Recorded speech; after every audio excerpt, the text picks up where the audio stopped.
नमस्कार मित्रांनो. आज आपण एक लर्निंग डिसॅबिलिटीज बद्दल बोलणार आहे आणि सी-टेटला, सी-डी-पीमध्ये यावर हमखास एक प्रश्न विचारला जातो. जातो म्हणजे जातोच. तर लर्निंग डिसॅबिलिटीज म्हणजे काय? तर त्या विद्यार्थ्याला शिकण्यामध्ये येणाऱ्या अडचणी आणि त्या अडचणीच्या मागे दडलेले काही आजार असतात. त्यात पहिला आजार आहे, त्याचं नाव आहे डिस्लेक्सिया. आता डिस्लेक्सिया म्हणजे काय? हा एक रीडिंग डिसऑर्डर आहे. त्या विद्यार्थ्याला आपण कितीही प्रयत्न केले, तरी त्याला रीड करता येत नाही. म्हणून आपण याला म्हणू शकतो dyslexia. Disability of reading is called as dyslexia. दुसरा आहे डिस्ग्राफिया. आता डिस्ग्राफिया काय? का काही विद्यार्थ्यांना ना ते वाचता येतं, व्यवस्थित वाचता, पण त्यांना लिहिता येत नाही.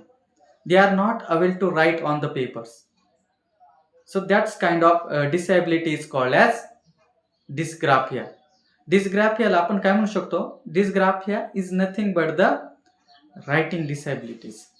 आता जो तिसरा आहे तो म्हणजे डिस्मॉर्फिया. आता डिस्मॉर्फिया काय आहे की त्या स्टुडंटला दोन ऑब्जेक्ट मधला डिस्टिंग्विश करता येत नाही, त्याला डिफरन्स फाइंड करता येत नाही. उदाहरणार्थ त्याला एक कोंबडी दिली आणि एक मोर दाखवला, तर तो दोघांना सारखंच समजल. एक तर दोघांना मोरच समजल किंवा दोघांना कोंबडीच समजल. So that student can not distinguish two object clearly. आता त्याच्या पुढचा आहे ADHD, attention deficit hyperactivity syndrome.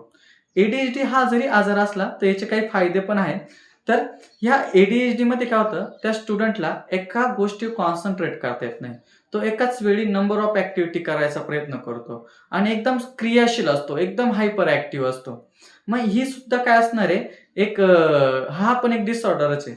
समजा त्याला जर आपण बघितलं, तो घरातही असला तरी सातत्यानं काहीतरी उचापत्ती करत राहील किंवा मग स्कूलमध्ये जरी असला तर तो कोणत्याही प्रकारे तो त्या बोर्डवर, ब्लॅक बोर्डवर कॉन्सन्ट्रेट करणार नाही. मग ते टीचर्स त्याला सारखे सारखे समजत असतात, त्याला मारत असतात, पण ते मारणं ते उपयोगाचं नाही, कारण की त्याच्यामध्ये ते नॅचरली ADHD त्याला नॅचरली तयार झालेला आहे. तर ADHD is the hyper activity syndrome. म्हणजे त्यामध्ये स्टुडंट हा ओव्हर ऍक्टिव्ह असतो, over active, and that's not a normal. त्याला नॉर्मल आपण म्हणू शकत नाही. आता पुढचा विकार आहे तो म्हणा डिस्कॅल्क्युलिया.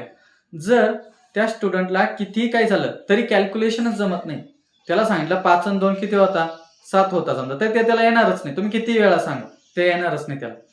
मग हा डिस्कॅल्क्युलिया सुद्धा कशाचा? कॅल्क्युलेशन संबंधीचा विकार आहे, कॅल्क्युलेशन संबंधीचा विकार आहे. आणि अजून एक आहे, त्याचं नाव आहे ऑटिझम. आता ऑटिझम म्हणजे काय? सेल्फ सेंटरनेस. म्हणजे तो पूर्णपणे स्वतःकडेच बघत असतो, म्हणजे त्याला बाहेरच्या अराउंड जगमध्ये काय चाललंय त्याला कळतच नाही. That child is not aware about the world. आणि हा ऑटिझम आता त्याचं प्रमाण खूपच वाढलंय मुलांमध्ये. त्याचं कारण काय की मुलांमध्ये वाढलंय आणि मोठ्या माणसांमध्ये पण वाढलेलं आहे. बघा, एखादा स्टुडंट आहे, त्याच्या हातात मोबाईल आहे, तो 10-10, 12-12 तास मोबाईल बघतोय, बरोबर का नाही? याचा अर्थ तो फुल्ली त्याचा पूर्ण ब्रेन, पूर्ण सेल्फ त्याच्यामध्ये काय करतो रे, इन्व्हेस्ट करतोय. त्याला काहीच घेणं नाही का देशात काय चाललंय किंवा त्याच्या बाहेरच्या, त्याच्या सेल्फच्या बाहेर काय घडतंय ह्याबद्दल त्याला काहीच अवेअर नसणार आहे. मग हा एक ऑटिझम आहे. आणि ऑटिझम हा याला स्वकेंद्रितपणा म्हणता येईल, सेल्फ सेंटरनेस सुद्धा म्हणता येईल. आणि हा डिसऑर्डर सुद्धा विचारला जातो ज्या टायमाला एखादा स्टुडंट कोणतीच ऍक्टिव्हिटी करत नाही, तो सारखा एकाच गोष्टीत मग्न आहे, सारखा मोबाईलच बघतोय, तर त्याला आपण म्हणू शकतो ऑटिझम. ते ऑटिझमचं उदाहरण आहे.